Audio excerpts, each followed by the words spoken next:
But yeah, so I don't have Star Trek Catan, but I've got, like I said, I've got the Settlers of Catan, and I bought Seafarers and the 5 to 6 player expansion. Um, The only thing that those, gets me with like all these games is like, why is why is a small box full of cardboard like $50 to $200? dude, I want to play. Yeah, I mean, some of them get me like that. I want to play. What is it now? The big role playing game one that you open it up. Now I can't remember the name of it. God, it won like best board game like 2 or 3 years in a row. God, it's gonna kill me now. I can't remember. It's like Hero Quest, only a lot more advanced. Oh, Um, okay. here, dude, you see how much a new Hero Quest is? It's like $150. Yeah, I had Hero Quest when I was little.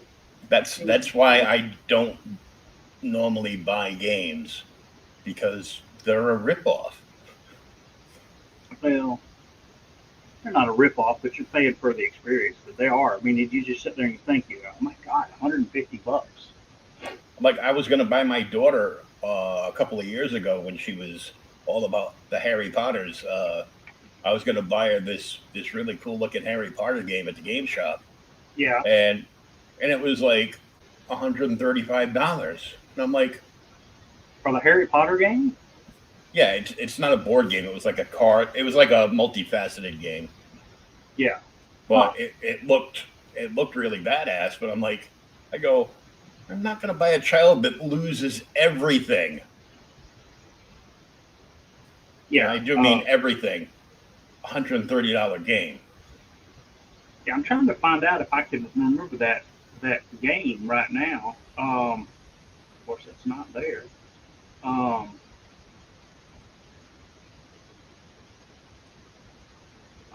but yeah, it was. Oh, dude, they got Carcassonne in here. I love Carcassonne. It's fun too. I like Ticket to Ride. I got Ticket to Ride. Ticket to That's a Ride's really fun. that's a lot of fun. Um, by the way, if you're tuning in early, this is the pre-show where we talk about random shit. You And know, you it's never know what it is. the same way we talk about random shit while we're supposed to be talking about a book as well. So Damn it, it's not that bad. Gloomhaven. That is the game I was talking about. never Okay, heard of that. really? I don't get It's on on this. sale now at Amazon for $102. Wonderful. That's a sale.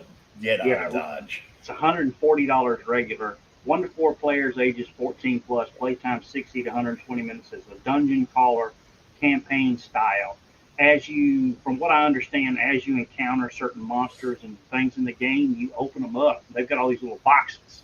So, like when you go to an encounter, it'll be marked with a box or with a certain token, and then you go in the box and you find the the the smaller box in the big box that corresponds to that token. And when you do, you open it up, and then you find out what monster it is. So it could be, look, crap, it's an intellect devourer. Where are I going to die? Whatever. But It's any monster. We're gonna die. We're level one. exactly, dude. I Uh, remember when I first started playing Dungeons and Dragons. One of the very first games I ever played. I mean, I'd never played like 2 games is all I'd ever played. And I went to this older friend of mine's brother played or something. From what I remember years ago, and he's like, "Yeah, we'll play." And I always played the cleric, so I'm like, "Cool, I'm the cleric." So I figure I can heal myself if I need to, and heal somebody else if I need to. And I'm pretty strong. I can wear armor, and I got steel weapons and all this stuff. And we went to the Tomb of Elemental Evil, and we all died. all I know of D&D now is I've learned from my Neverwinter game. But apparently they did an update and screwed me over because they used to have different names for different gem artifacts, and they would do different things. One would do damage, one would do defense, and then there was one that was like a utility. Yeah, They got rid of all of that, so all these gemstones that I had and some of them were like orange, which is like the highest class level you can get. And when I logged in, I had a whole bunch of mail from Cryptic, and it was all these gems because as soon as you log in from this new update, whatever you have equipped for bonuses and gems and everything, Change. it's kicked right off of all your characters. And I'm like, son of a bitch. It means I got to watch a video on what this other crap is. And I'm like, oh, man. Yeah, I haven't played Dungeons and Dragons in years. I used to love it. I played like in a Discord server. A lot of times I didn't show up, like if I had a stream to do or something. But or if I wasn't really feeling it or my kid was there, I wouldn't play. But we had a lot of fun. I was a wizard, and we just took like, it was just like a regular throwdown, like automatic generated character, and Yeah. we went from there, and we get up to pretty much like max level of 5e, and so my answer to everything was Fireball. It was a lot of people's answer to everything. It's Fireball. And then when I was almost dead, like I had a point of energy left, for my bonus action, I turned myself invisible and run away. Run away. Run away. Run away. Where'd you get your Joker thing you stuck on the wall? Oh, that was a present from many, many moons ago from my local comic shop. They gave it to me for like my birthday or Christmas or something. I think my birthday. So you're just digging stuff out. And you got a Joker mask. Yeah, this was the Joker 80th anniversary thing. I think I paid him like $5 for it because no place I knew had them. It's art by Ryan Sook, who I hate because he helped Brian Michael Bendis destroy the Legion of Superheroes. But it was inspired by Neil Adams, as you can see. Yeah. It's like Ryan drew the mask. It's like, why don't you just say that we blew up this small picture of we blew up this picture of Joker's face and let Ryan do a couple of adjustments on it and like re-ink it or whatever, but it was Neil's art because that's what it is. Yeah. Well, I did go to the antique store. I'm sure you did. And hit the dollar bins. I read this. It's actually really good. Oh yeah, I had that way back. Dude, our early Black Mask is a psychopath. He's running around poisoning people and scorching their face off and stuff. And the backup story with Black Mirror is not good. He was a major like behind the scenes like player like they're making Penguin out to be nowadays. Yeah. The big gangster guy. It's like, yeah. Black Mask used to make Two-Face look like a bitch. Well, I mean, and the thing is reading the story, because that's a really early appearance of Black Mask. He owns that cosmetics company. He's like the CEO of some cosmetics company. They say it in the book. I can't remember it now. And Wayne Industries buys it. And so he's out to get Bruce Wayne not because he's Batman, but because he bought my damn cosmetics company out from underneath my ass. Yeah, he bought me out through my board of directors, and now I don't have a place to make all my poison stuff. Yeah. I did read this as well. I found that in the dollar box. Atlas. Yeah. Ironjaw, #2. This is actually really, really good. It's pretty amazing. The cover's by Neil Adams, and the interior art is like Pablo Marcos. So it's not bad at all. I was kind of shocked. And in its standard Conan knockoff there, but you're showing me the art, and I'm looking. I go, oh, I wish I would have bought one of those 7-foot Frankenstein things from the coupon. Blue Beetle. That was in the dollar box. Dan Garrett. That's probably is that a reprint? It is. Is that Modern Comics? No, it's CBC. CBC. Charlton Comics Group, 1965. Oh, it's Charlton. That's an original one, yeah. Volume 3, number 53. Yeah, Dan Garrett. These go with your shirt. Oh, early John Stewart. Yep. This one also, I picked it up, it has the wonderful little story, Mongo Doesn't Socialize, by Alan Moore and Dave Gibbons. Well, he doesn't. He's just a planet. He just kind of like sits there. Booster Gold. Yep. More Green Lantern. There was a bunch of Dave Gibbons Green Lantern in there. I didn't realize he had done this much Green Lantern. Oh, yeah. So I just picked them up. It's just a bunch of issues all together. Yeah, that's when that title was good. Machine Man. Love Machine Man. I picked this up just because it was a super nice copy in the dollar bin. Nice. One more Green Lantern. And I got Iron Man. Mm-hmm. I couldn't pass it up in the dollar box. I told somebody to buy this when I was there like 2 weeks ago. They didn't buy it, so you bought it. It's $1. Yeah, I'm like, dude, this book is so good. It's got work by Alex Toth in it. I think it's got an Aparo story in it. You know, a bunch of really nice stuff. So is Aquaman in that book? No. Is the Legion in that book? No. Okay, I'm not interested now.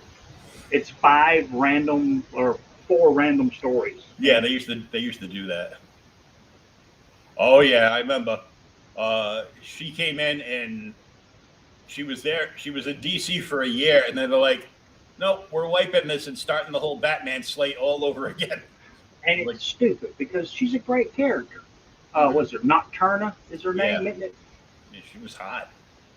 Yeah, she's hot. She's Batman's love interest. Pisses Robin off all the time. And then they were like, "Nope, we can't have that. We got to go back to Talia." So, speaking of Talia, so you want to roll the credits and then we'll get on to our book? Oh yeah.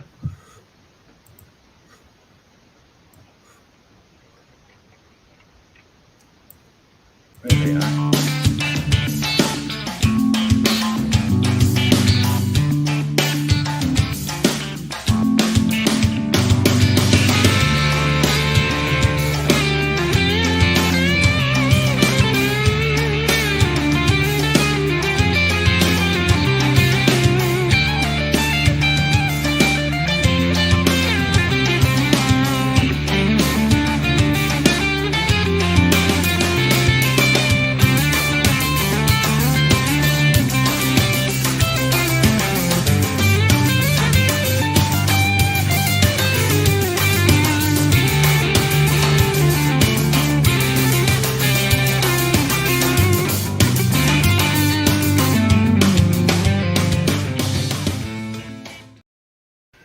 Everybody, welcome to another episode of OK Boomer the podcast.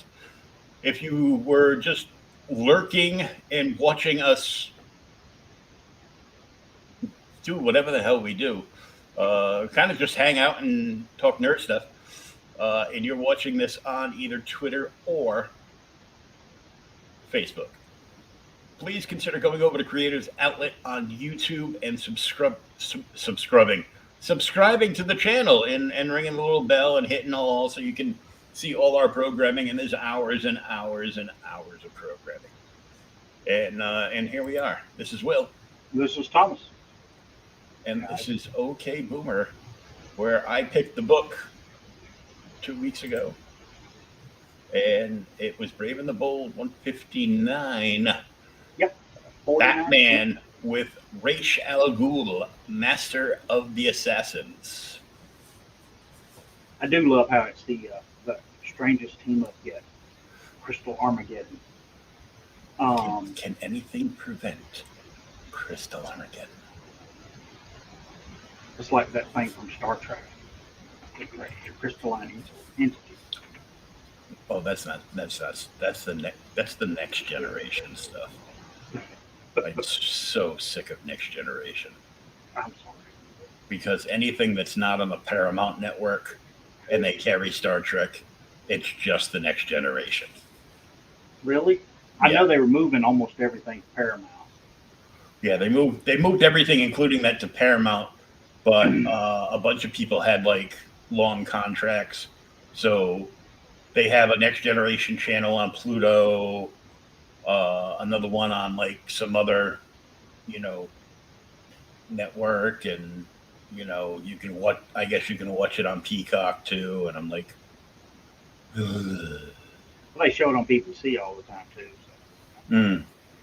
All right, so yeah, so Ra's al Ghul's got a cool cover with the Paro. He's my deadliest enemy, but only Ra's al Ghul can save the Earth now. This is back when Paro was drawing everything for DC. Somebody called him on one of the groups today. They were talking about Paro, and they just said he was just, he's a great run-of-the-mill artist, but not as good. They were comparing him to George Perez. Oh, well, George, everybody's going to fall to George Perez now because George is, stage 4, and he's wrapping up what, private signings that he was doing, and I considered getting something privately signed by him, and then I looked at the price list, and I'm like, I already have the art for the new Teen Titans Baxter edition #1, signed by both George and Marv. So I'm good. How much was the price? Just out of curiosity. Witnessed CBCS, I think Yellow Label. I think it comes to like 135, and they've got they work with them, so they've and they're what do you call them? The people that sit there and watch you get your autographs, so they can the authenticators. Yeah, they're a witness. 20 years ago, you said, "Hey, it's a witness." Somebody dressed like the Punisher would be coming out with a shotgun, but not today. This is just comic books. But so it cuts down like the grading time in half, because anything they send in gets kicked back sooner. So you'll be waiting 3 months instead of 6 months. I got you. All right, so let's get to this first page in here. So Denny O'Neil wrote this one. Aparo's the artist.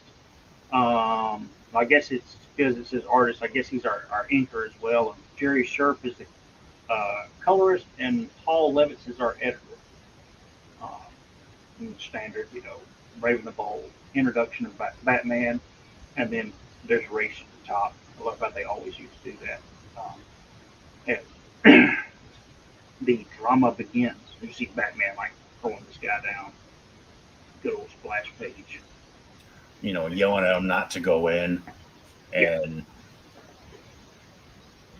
this was back, boys and girls, when the greatest detective actually used to detect. Yeah, he kicked ass too, but he couldn't kick everybody's ass. Well, then that's the thing too. That doesn't have superpowers. No, that gets me on the new Batman stuff. Is like I said, he's just, everybody's like, oh, if he's got time to prepare, you're going down. Even look back here. He's going in. He's telling this guy, don't go in. For whatever reason, forget what the League of Assassins has told you. What's in the building's even more deadlier than a bomb. So Batman goes up there, and these guys start fighting. Of course, Batman quickly deals with the first guy, but he gets like, he's not really taken out much, but this guy like wraps him up with a damn little like a strangling wire, piano wire or something. Batman manages to get away from it, but Batman comics today, this wouldn't happen. 2 guys wouldn't take him out. You'd have to have at least 30, 40. And then he'd still beat everybody. Yeah, it'd take him a minute. He'd have to like stop and drink a Monster or something, and maybe I'll beat somebody else. Hold it, Joker, while I down this monster extra Java shot. Mm-hmm. So he throws that guy down, and when he knocks him over, like he hits the building, and the building like turns to dust. And the dust comes down and settles on him, and Batman sees him turn to like crystal. But then he hears Ra's al Ghul comes up behind him, and Batman says, "Hey, there you are. Not surprised to see you." And they start talking about this crystal formula that this guy's been working on. Professor Hatter's been working on at the Wayne Foundation, and he's trying to find a kind of like a cure for it. And the formula will pretty much turn almost anything into crystal. And Batman's there to stop it, and of course Ra's is there too. Yeah, a thing of crystal, a detective. Yeah. And then I love how they don't even try and figure out some way to save this guy. Batman just stands there as Ra's al Ghul pretty much goes over and like, we're going to go ahead and kill him. I know you can't figure out a way to save him, and he's gone now, so we're going to make sure that he never comes back. And taps him, and he like falls to pieces, crumbles to dust. And as they're going along here talking, Ra's tells him that he feels that the crystal formula is so dangerous that if it gets out, it could destroy the whole world, and that's why he decided to team up with Batman, and he's here. Of course, as he lets Batman know that he passes out conveniently. Well, then, he turned the crystal form to dust, yeah, which is his deadly form, and then he basically inhaled it because he was so close to the guy. He breathed some of it in, and it killed him. okay, I didn't see where he breathed it in, but we'll go with that. Yeah, because he dies here. Yeah. Passes out and dies.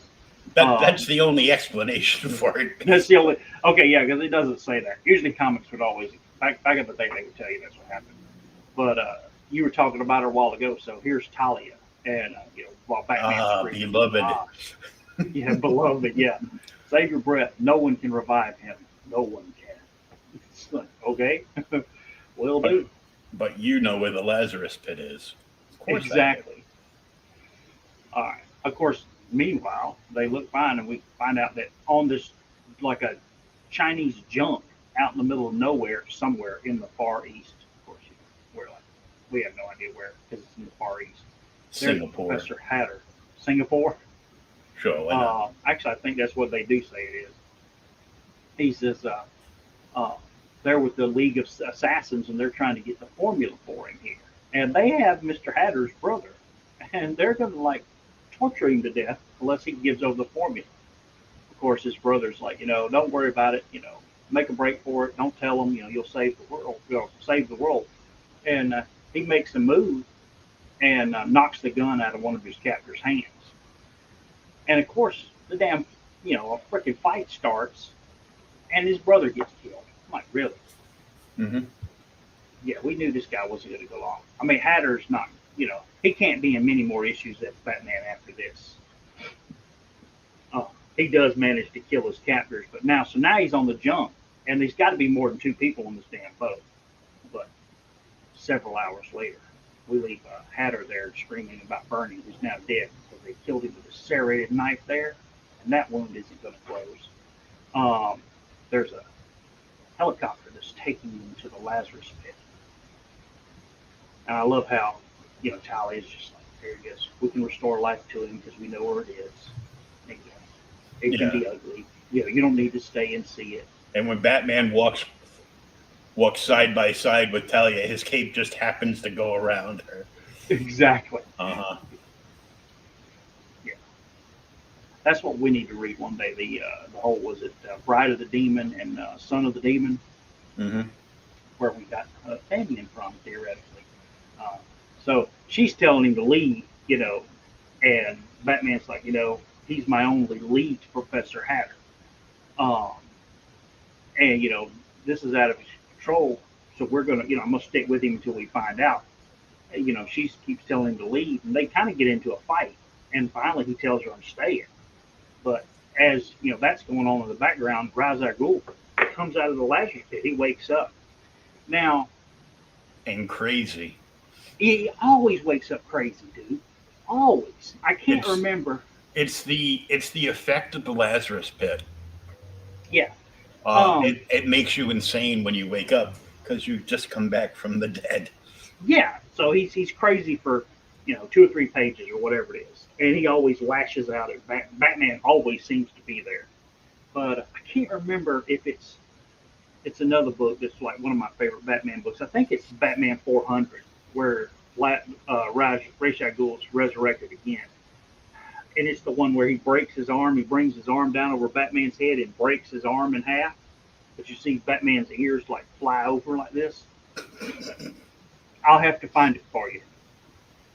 It was Um, that issue that we found out that Batman is actually a Doberman Pinscher. Damn it, always something. So yeah, they're over there talking, and here he comes. He just charges straight at Batman and lays into him. He knocks the crap out of him and starts choking him. Of course, he's so strong from coming straight out of the Lazarus pit that Batman, is even struggling to stop him. And he's like, I got to keep him from, choking me to death, or I'm finished. Really? And then, yeah, this is a nice page. This is where you can see Aparo's really taken from that Neil Adams look. I love it when they have the characters break that panel and bleed over. Hmm. Adams is probably the first guy that really did that. Not a whole lot of people I can remember ever did that before him. It's funny, the bottom panel, we go back to the doctor who's Yeah, got the formula. And right there, he looks a lot like Bruce's undercover yeah, guys as Matches Malone. Matches Malone. Yeah. I'm like, Yeah, he was like, well, I don't know how to draw this guy. Oh, he's going to be Matches. yeah, Okay. he's gonna look just like Matches. Yeah. Well, that's the whole thing with Aparo. He's so good, but a lot of his faces look a lot alike. Well, I mean, they look. it's a general look in the 70s. Yeah, It's like a leisure suit, the high fat collars going over the coat collar, and he looks like somebody from Better Call Saul. I Damn it. was thinking Starsky and Hutch, but sure. Yeah. God Almighty, I haven't seen Starsky and Hutch in forever. So yeah, at that moment in the filthy act. So Batman manages to not choke to death, and finally Ra's al Ghul comes to his senses. And I love how when he's like, "Hey, I've been behaving brutishly, have I not? Whatever. I offer my apologies." And Batman's like, "No problem. Whew. Before you died, you said you knew where Professor Hatter is." And he might be. He might be on a boat in a Hong Kong harbor.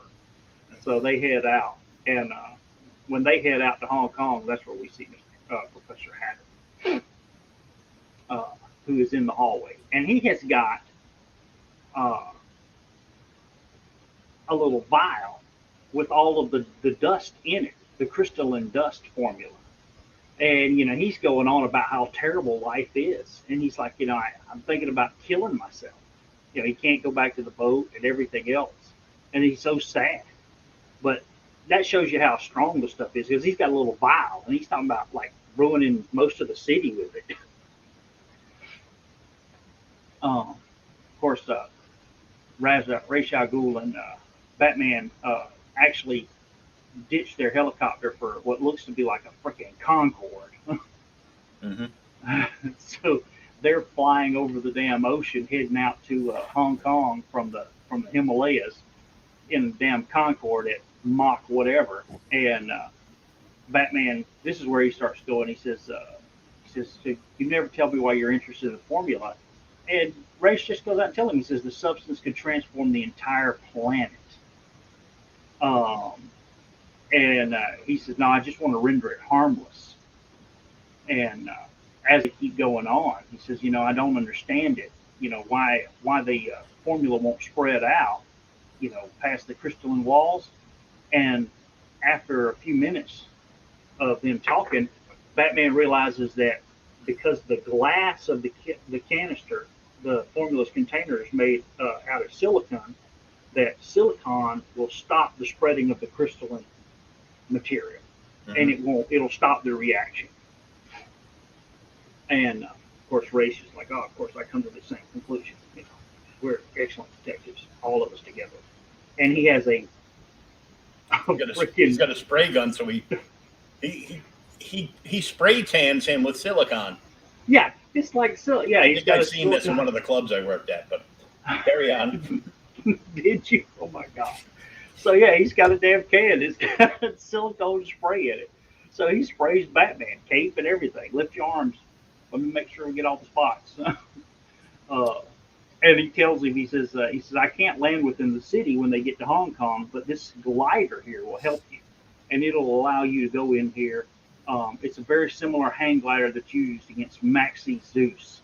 Dude, when I saw this, I literally want to go back and read that comic because that is, I don't know if that's the first, but you remember the damn Batman animated series where he fights Zeus?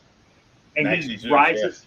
Yeah, he rises up from the side of the building onto the Batmobile, and Zeus is like, my brother Pluto, from the depths of Hades to come and visit me. What brings you? That was so cool back forever ago. That was in the 90s.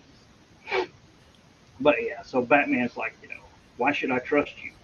And of course, when he says that,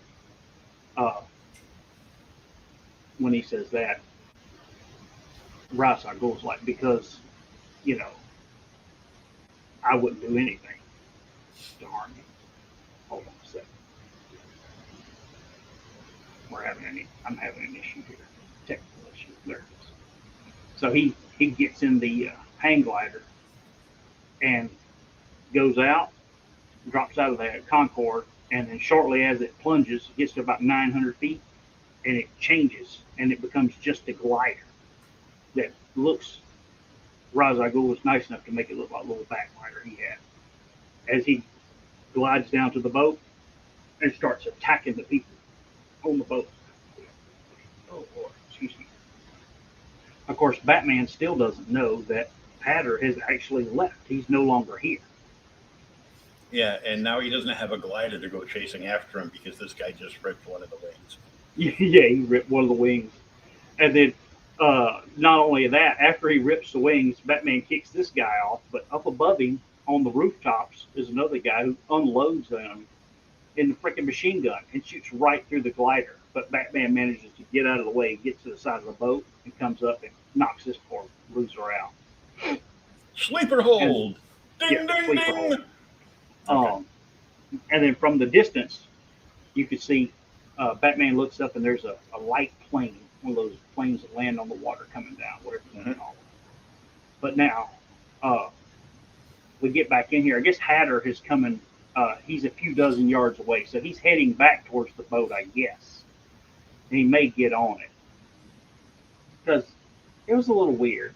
So he's trying to get passage from the city or whatever, and then Hatter, as one of the pirates, get into it. Of course, Batman keeps trying to get the formula from him, and he tells him, "Hey, it's impossible. I can't give you the formula." And he just pours it into the damn water. But when he does, everything starts to turn to crystal and starts to shatter. Mm-hmm. And when it shatters, of course, Batman, even though he gets caught up in the crystal, he doesn't change. Because he gets sprayed with silicon. Because he gets sprayed with silicon. And then Ra's al Ghul, lands next to him. And he's like, He says he followed him as soon as he could.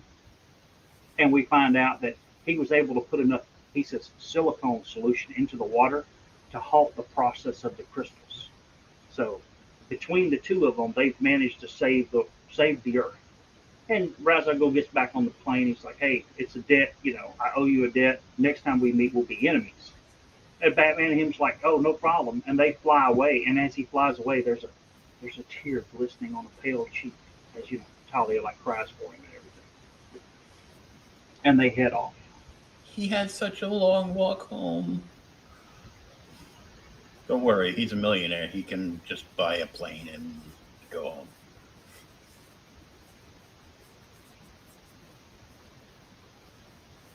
Yeah, he could just buy a plane and go home exactly because he's in town. Even though he doesn't have any clothes, he's gonna have to get some clothes. He's probably got some clothes. Of course, if we read this in modern Batman, which I don't think you're reading any modern Batmans, the what is it, the Ghost Breaker or whatever his name is now, uh, Ghost Chaser, the new guy that trained behind Batman for years and run Hong Kong and Singapore and everything else, whatever his name is, the new Yeah, character that everybody likes. a guy that trained behind Batman for years that no one has ever heard of. Yeah, that has this giant, criminal fighting empire all over the East and everything else. Um, Who is writing with that book now? A bunch of 12-year-olds. I think it's Tennyson. I'm a couple issues behind because I mean the last one I got was the new guy, like I said, that trained with Batman forever, and they were going to have a team up between him and Clown Killer. Um, the dude that wore the punk hair and had the batarang taped to the end of a baseball bat going around and killing clowns Mm-hmm. in the Joker of War. All right, I'm not going to click the button. I knew you haven't done it. We've been actually pretty good today. This has not been a not safe for work podcast. I think, you know, nothing was out of the way, but you may want to throw. I'll tell you the book I've got. I've been saving it for 2 weeks for next week. Need that not safe for work. Um, it's a Golden Age book. I come across it accidentally. It's one of apparently only 2 books this guy has ever drawn completely. Cover, interior art, and everything. Okay? Neil Adams. Nope. Okay. Nope. Well, I know everybody had to jump in and finish his work because you can never get nothing done on time. No, it's not My Little Pony. Dude, that was bad, though. You just slammed Neil Adams. He did. Now, Conan #9, which is a great book. 9 or 14. Yeah, it's a great book. But yeah, there were about 20 people that helped Neil finish that one. All right, so there was our not safe for work warning because of cultural and racial uh, pictures and depictions in this book. Are you ready? I'm ready. Thunda, King of the Congo. Any idea who the artist is? You ready? Go ahead. Frank Frazetta. No. Cover, interior art, the whole thing. It's like 40 pages. It's amazing. Is it not culturally appropriate by today's standards? Yes. Is it 40 pages of Frank Frazetta gloriousness? Yes. Did you see the court scene from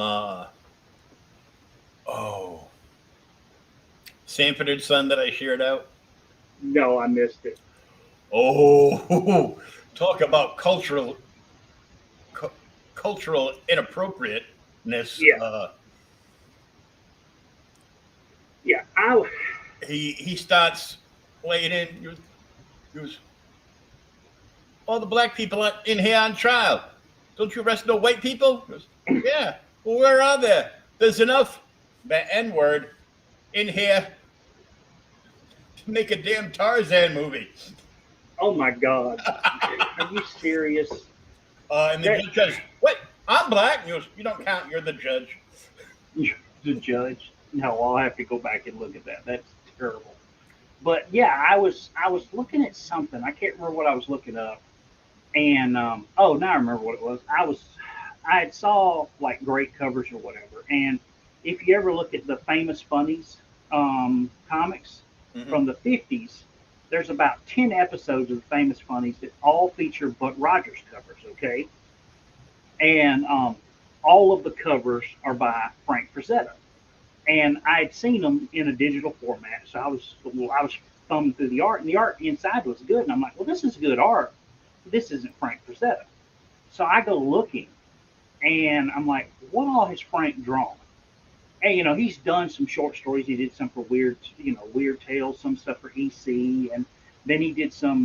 What's funny is if you go back earlier in this, Frank Frazetta did like animal books, like the rabbits and crap back before this. And it come up. I found this book, Thunder, and I found it digitally and was going through it. And it's one of only two books listed, um, or it says it's only one of two books that Frank Frazetta did the entire art for. He did all the layouts, the freaking pencils, the inks, and when you look at it, it looks like Fire and Ice. I'm like, holy crap, this is great. But yeah, it's a Tarzan ripoff. There were a million of them. You had Thunder, Kazar, um, oh god, Thunder, Kazar, Sheena, essentially. What's the other one? There's another one I can think of. There's like 5 or 6 Tarzan ripoffs. But I was like, man, I know you probably never read this. No. No, you never read it, but yeah, I'll get it to you. It is a golden age book, but what I read, it doesn't really read like one. It's really, I don't say a fast read, but it's really fast read, and the art is amazing. Um, but yeah, I was like, wow. And he only attacks of course it's an African village. You can see he's like fighting these guys here. He only attacks like the African village in one story. There's like 5 stories in this book. It's number one. That's the only issue he drew. I didn't even look and see who drew the other issues after that. I kind of thumbed through them, but the art drops off so bad. It's just like it's not even worth looking at. Because you keep reading it and you go, this is not Frazetta. Yeah. What? I'm like, What? it's gonna be fun. I mean,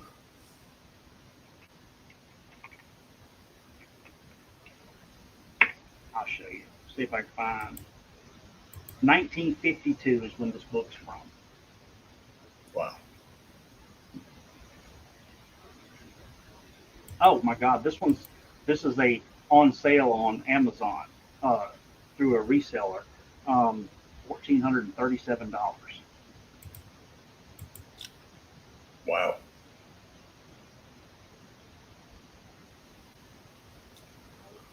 That's a lot. Yeah,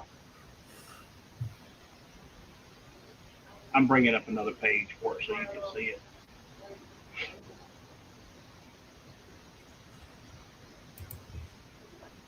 Because I didn't give you a picture of the interior art, just the cover.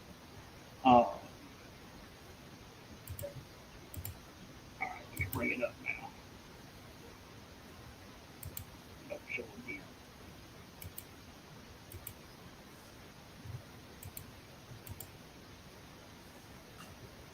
There you go. There you can bring that one up. That's the interior art. Nice. Yeah.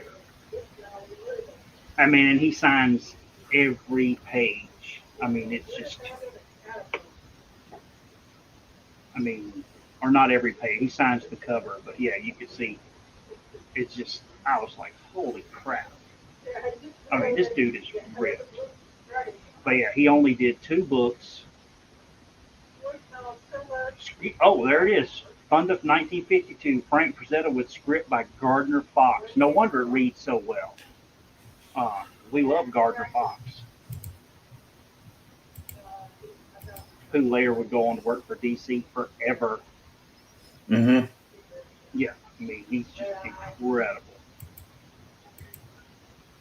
But yeah, I'll get that over to you for next week. I was just, it's one of them random books I was going through and like, dude, we need to read this. So now I have questions.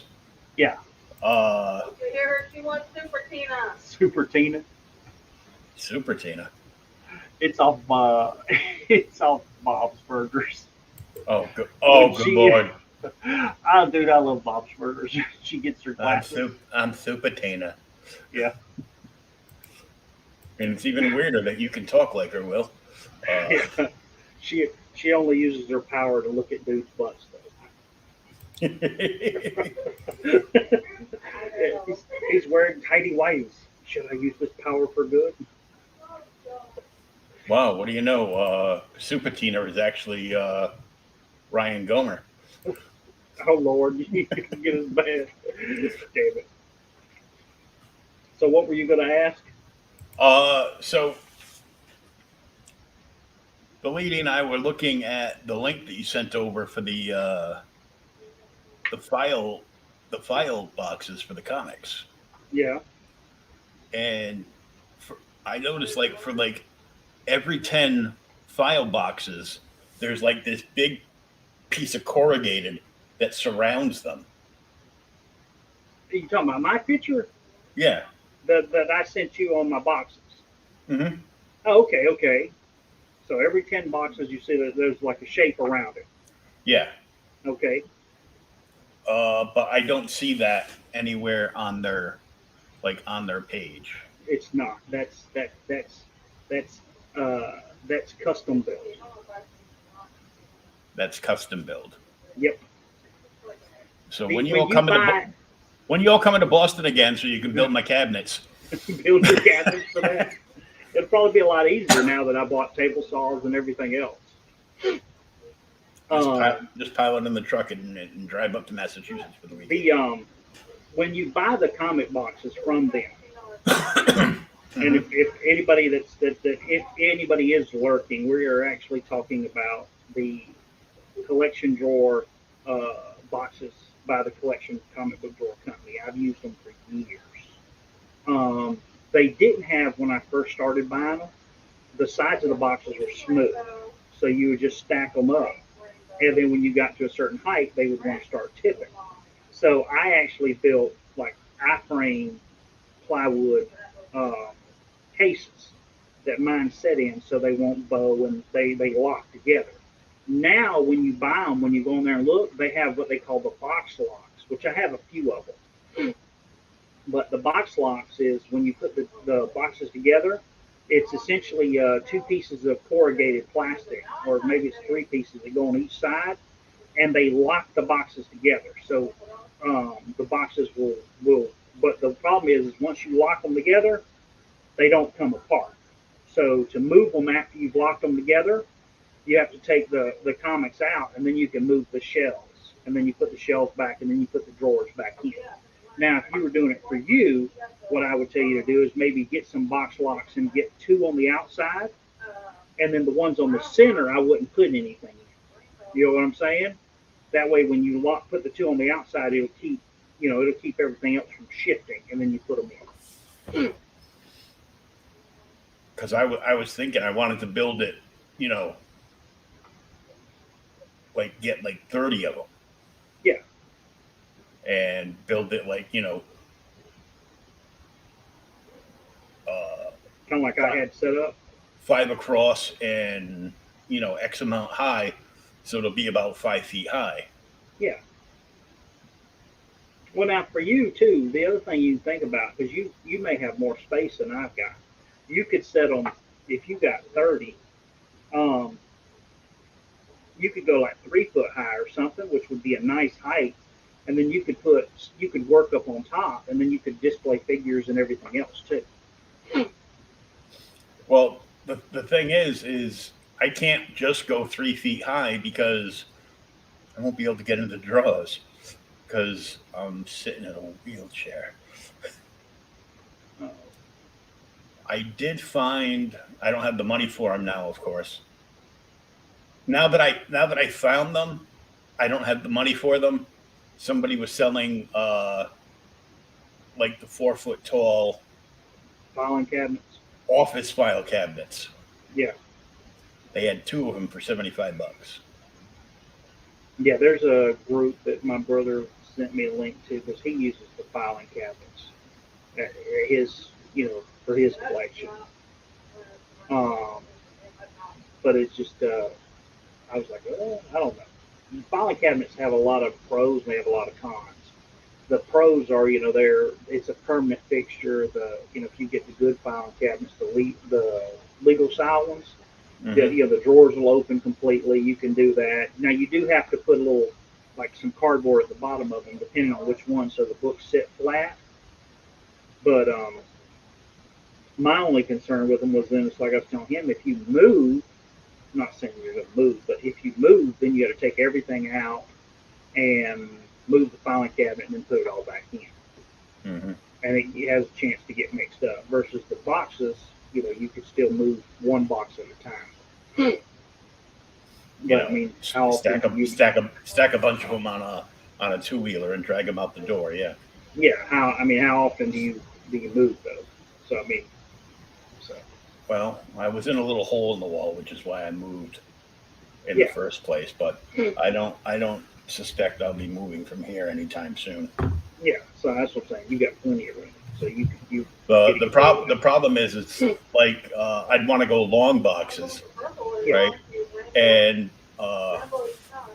but everything that you need for the boxes, every other thing that you need, everything is carte blanche. So you gotta, buy these, and if you want the special cut pieces that go inside the box, so that you can partition your boxes. They're not that expensive though. I never bought those because I didn't know if I would like them. I bought I think 10 of them last time I was there, and the dividers are like $2 for a pair, so it wasn't expensive. And the box locks are the same thing. Yeah, and the dividers are like they come 4 per box.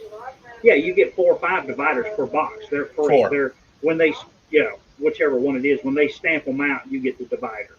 Yeah, they put boom, boom, because it's like one big long piece of cardboard. So they just instead of wasting the cardboard, they put them like right in there for the dividers. But you just have to break them and take them apart. But it's like it's like $60 for like 5 long boxes. Yeah. But the thing, and now you got to figure in shipping. But yeah, now I went and bought long boxes at the comic book shop, and regular long boxes at the comic book shop up here are $14-15. So by the time you add in the shipping, you're still paying the same price as the other ones. I don't see where they're that much more expensive. The only problem is you have to buy them in packs of 5. So you need to know you're going to spend X amount of dollars up front. Yeah, so it's like, every month I'd have to, cough up like close to $100 with shipping. Yeah. And, have them ship me like one package. They get shoved over in the corner until I had like 30 boxes. Yeah. Well, I mean, you could start, that would be a good start. So 30 boxes, you buy 5 a month, it'll take you 6 months. The problem is that she also noticed that there was a discount if you bought multiples. Yes, I didn't know there was a discount now. I don't think there was when I was buying them because I haven't bought any in a couple of years now. Well, yeah, you got a discount because you wrote that big article on them. So is that what it is? What I did when I first started buying them years ago now, I did go to at this time, this was years and years and years ago because I don't even use them anymore. I went to my local comic book shop and talked to them about them, and they actually ordered a bunch of them and got the bulk discount, and they got the bulk shipping discount as well. Mm-hmm. And I can't remember how many they bought, and they knew I was going to buy like 15 or 20 of them at the time, and then they bought, I guess they did double. They may have ordered 30 or 40, whatever. And he sold all of them. Matter of fact, he was asking me years ago when I first had them if I had any left because he had other people that wanted some more. And he was selling them there in the shop, which maybe something you could think of. Show them to your LCS and see if they want to go in. He don't buy nothing. Really? Yeah.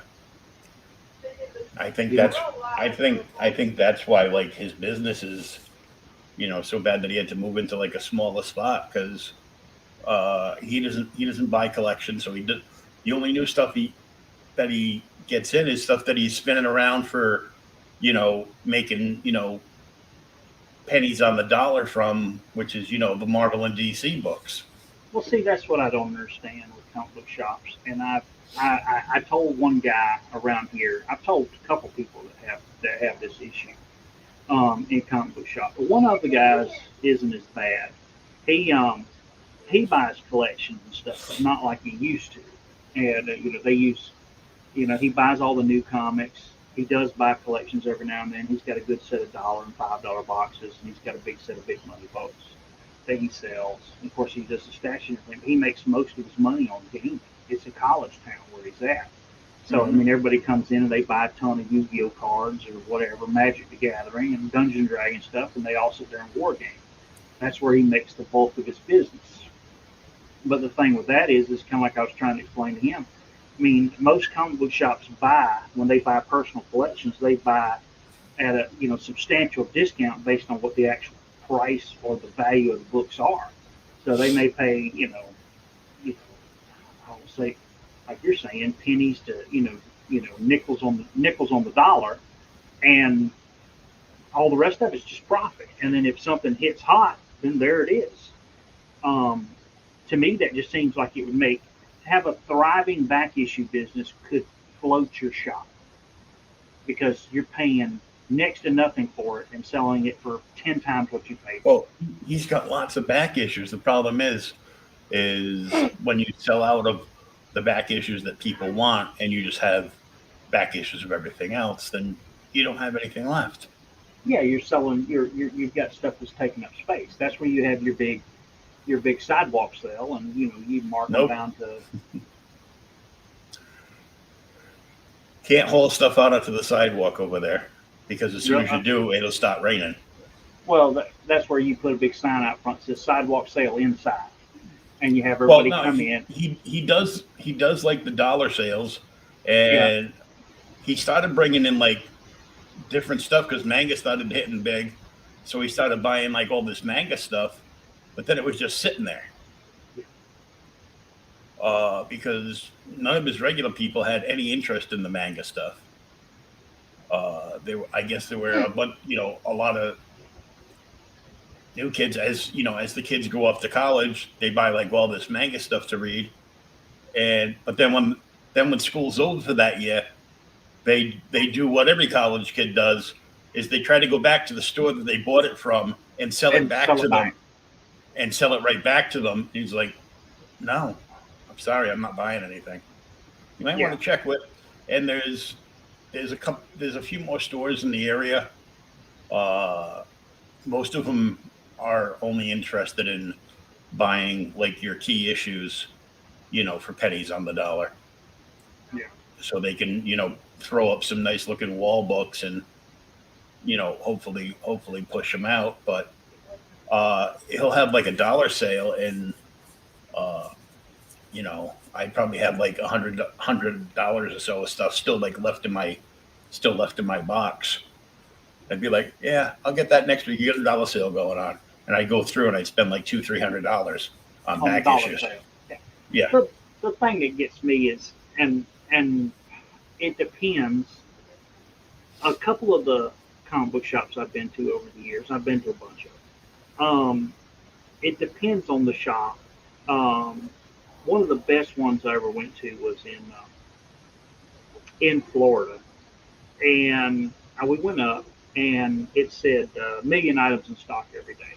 I'm like, really? So I went in, and dude, they probably had 1 million items in stock. I mean, they had half the store was just action figures, and the other half was comic books. But the thing that got me is they actually had a staff. They had people, 3 or 4 people I remember working, and they were all wearing, store shirts. And what was funny is I got to talking to some of the guys, and this has happened in a couple of the stores I've been to, but not the way it should. And I know this sounds terrible, but the guys that were there read the comics. And if you were reading something, they could make a suggestion and go, hey, this would be great to go with that. Hey, Elise, how you doing, buddy? Hey, man. But they would make suggestions and keep the business going because you can't read everything. And I mean, a lot of people that go, especially to a comic book shop, go for that experience of talking to other readers. What did you like? I mean, like me and you, we talk. You read a lot more DC than I read Marvel, and you could tell me stuff that I've never read. Hey, read this. This is good, and vice versa. And you don't get that sitting at your damn house playing video games. Mm-hmm. And the thing about that is that's the kind of stuff that drives books. I mean, the fact that I picked up the damn there's your one. I picked up the Booster Gold books and read them. Have been reading them and enjoyed them. I got them out of the dollar bin at the antique store. Okay, if you go to a comic book shop and they have them, they're $2 to $3, $4 a book. Okay, I understand that's not big money books, but if you get somebody like me or whatever, and there are a lot of people like that, especially today, who want to read a whole storyline. Oh, I've got Booster Gold, 7 through 25. Okay, they're not expensive, but I could drop $100 on that and have that big run, and I would never know about it unless somebody told me about it. And see, that's the stuff that drives the sale. You've got to have somebody. You got to have people that are interested in the medium, that want to read it, that want to talk about it, and move it forward. Not the people that are there for, and I'm not going to be ugly, the people that are there for the variant covers may love comics, but they're there for the quick flip buck. It's this is how we're making our extra money. They're not there for the love of the medium itself to a degree. Some of them, I think, and I know that sounds terrible, but that's the way it is. I mean, there's so many people. I mean, for God's sakes, every damn time a movie comes out or a TV show's announced, that's my Grail book. I've been looking for this, since what? Freaking 4 years ago when this shit come out. You weren't looking very hard, buddy. Mm-hmm. Yeah, you want to buy it now at a discount and turn around and flip it in 2 weeks when it's worth more money because it's my Grail book. Yeah, if it was your Grail book, you would have picked this shit up when it was $2.99 on the new rack. Like here's an example. Yeah. The Batwiener was a damn. Even the Batman didn't know the Batwiener was going to be there. That's a Grail book. Yeah, that's a Grail book. Yeah, it's still in the damn mailer. It's still in the brown paper bag. Yeah, it's still in the mailer. I mean, and that's the thing. I mean, people. He bought that cover just for that. What? The back of the cover. No, but I mean, it's just people are. I see it all the time in the groups. Oh yeah, these are some of the ones. I remember when I got these in. Yeah, Grendel. Yeah, you told me about that. And those aren't super expensive books, but you have them because you like them. That's a good book. Anything Swamp Thing Volume 2 though with Alan Moore is damn incredible. And this is just a flashback to some Cerebus Red. Yeah. I saw that and I go, I don't care how much it is. What's that Cerebus with reds with the fake Red Sonja on the cover? He goes, it's only $3. I go, good deal. Put it in there. Yep. Joker. Some VG. Part of your the 9-issue series. Mm-hmm. Some VF one. See, and those. That's the thing. Those aren't expensive books either, but you could push them.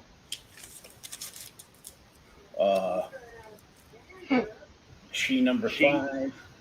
I've got the omnibus for this coming in. Really? Yeah, I talk to Billy Tucci once in a while. It's funny because I'll put up some, all my inappropriate like TikTok videos and stuff that I share. Yeah. And he likes 9 out of 10 of them because he's just another guy that laughs at inappropriate stuff. Speaking of inappropriate stuff. Oh my God! There's the Elemental Dolphin one. Yeah, this was the sex cover that people weren't allowed to just put on their racks. They had to have it behind the counter. Although the guy that sold me that told me he's pretty sure he has the entire run of that series, and he'd sell it for me for like a cakewalk. Elementals. You got Joker #4, the new series, 3, the new series. Speaking of dump thing, Boris the Bear. Boris the Bear, because it had a parody Swamp Thing in it. Some Fish Police. What the hell is with Fish Police? It was Turtles came out, then Don Chin and Parody Press came out with Radioactive Black Belt Hamsters. Yeah, I know about Radio Black Belt Hamsters. And then the Fish Police came out. It was all that anamorphic stuff. Another Fish Police. And more importantly, the Alien Worlds on the back. Alien World 5. Yeah. I was like, Dave Stevens, Alien Worlds? Yes, please. Yeah. Alien Worlds. I haven't read this yet, but this is something that I'll probably read. Lost Planet. 6-issue miniseries from Eclipse. On the, it's like the anniversary of Eclipse or something, but I'll probably read this, and this is just like, that looks cool. It was $3, so it was 50 cents an issue. Yeah, well, that's why I offered it. So I'm like, it's 50 cents an issue. I'm like, I don't care. It's 50 cents an issue. I'll take it. $3. I'll sit down and read it, and then I'll send it to somebody else. I ordered off of eBay a while back, 2 weeks ago. I'm waiting on it to come in. The Hercules Prince of Power miniseries from the 80s by Layton. I'm like, okay. All the miniseries from the 80s like that are just so good. I mean, I don't know why. And talking about omnibuses, I did my pre-order for my comic books this month, right? It doesn't come out, I think they said May is when it's released. But they did DC is doing a Phantom Stranger omnibus. Everything. Original Phantom Stranger or a new 52 Phantom Original Phantom Stranger. All of the Golden Age and all of the Silver Age and like 2 other issues. I think it has I think it also has the Secret Origins 10 in it. Have you read Secret Origins 10? Oh yeah. Yeah. Okay. Yeah, I think that's in it too. Well, of course, now that I've found a guy on CBSN that has a nice selection of some Phantom Stranger books, and actually has a whole bunch of the old bronze Superboy and the Legion books that I didn't have copies of yet, which is funny because I probably have about 300-400 issues by now. So I've been buying them. I spent with shipping. It's like currently it's like $102. And I'm like, well, if I sell some more stuff and I have more money between now and next week, I can get like a few more books. But I got the Battlestar Galactica Treasury book. Yeah. I got the Dave Stevens Rocketeer graphic novel. That I read that in one sitting. That is so good. $10. Yeah, it's probably less than I paid for it. It is so good. Is that got both of them in it, or is it just the first one? Because the first one is the Rocketeer, the one that they made the movie out of. No, it's got like 4 stories in it. Okay, so it's probably got the whole thing where he goes to the circus. And I got some Superboy and the Legions. I got some Adventure Comics with Superboy and the Legion, and one with Aquaman on the couple of Aquaman on the cover. I got a couple of Phantom Strangers. One is a very fine one, and a cover I haven't seen. But so, how much was that Phantom Stranger omnibus? All right, I'll tell you. All right, its release date is May 24th. the cover price is $125. If you pre-order it, this is from Things from Another World. My pre-order price was less than this. It's $87.50. Oh, I Because thought you might have ordered it from discount. yeah, I did. When I ordered it from discount. It was I think it was like $67.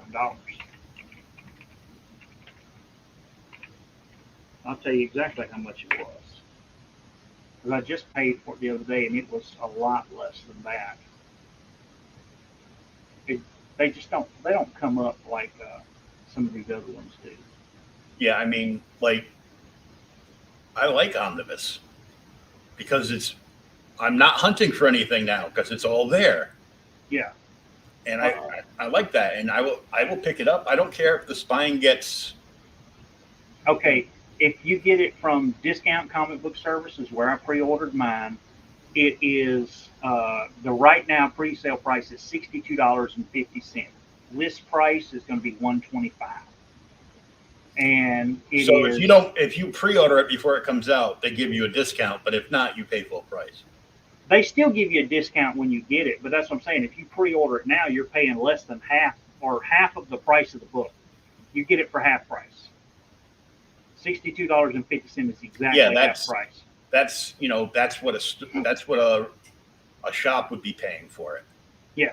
Supernatural hero with origin shrouded in mystery, Phantom Stranger, DC's enemies. Omnibus collects the Phantom Stranger's early adventures in the 50s, his late 1960s revival, and the early 1980s stories featured in the pages of Saga and the Swamp Thing. It's everything. There's like 41 issues of the regular series from the Silver Age. And then 41 all the backup stories, which are like 3 to 5 pages. yeah, backup stories, and then there's the 5 issues from the original series, and then I can't remember how many issues he was in Swamp Thing because he was in freaking. I mean, he was in almost every other issue there for a little bit with Alan Moore. And then the Secret Origins issue. And the Secret Origins 10. Yeah. Yeah, I know the She Omnibus that I got coming in from Billy is the entire run of She, the She Tomio one shot, and the She Tomio and the Tomio 4-issue miniseries. Okay. So it's like 24 issues plus like all kinds of extras and stuff. I've only bought a couple omnibuses because they are expensive, and I've got, some of the characters I just, I haven't even bought the Hulk omnibus yet. I need to. I actually told somebody that I need to buy the Hulk omnibus when they reissue it, just so I get the first, all the Tales to Astonish and everything in one big book. I got it. And I need to buy the Fantastic Four. I need to buy the first 2 Fantastic Four ones. That way I get the first. I don't know if I have it anymore. I think I do. I'm not sure what happened to it. I had the CD-ROM for the Fantastic Four that had FF 1 through 400. Yeah. See, I've got and Amazing Spider-Man, same thing, 1 through 400. I've got the Hulk, a Hulk CD-ROM, but the CD-ROM I've got's only got like issue.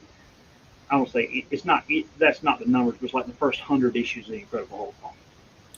And I've got the Star Trek one, which has all the Gold Key, all the DC, all the Marvel.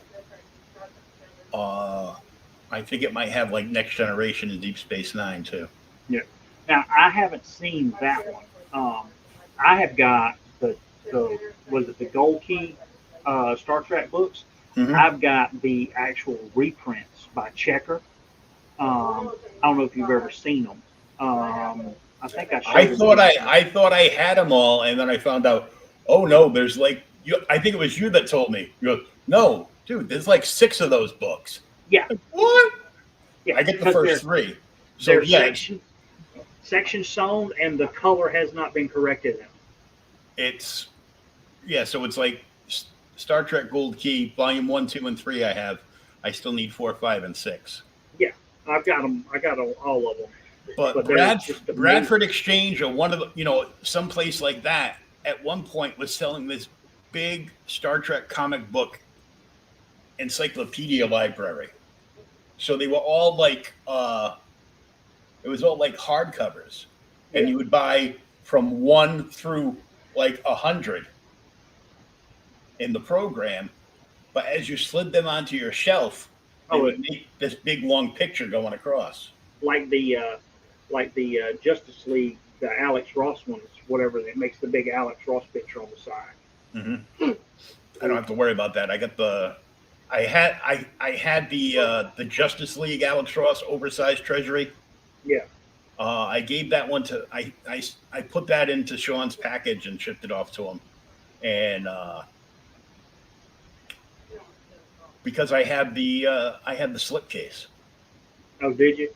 With all with the the Batman, Superman, Shazam, Wonder Woman, Justice League, all those issues, all those oversized issues that he did.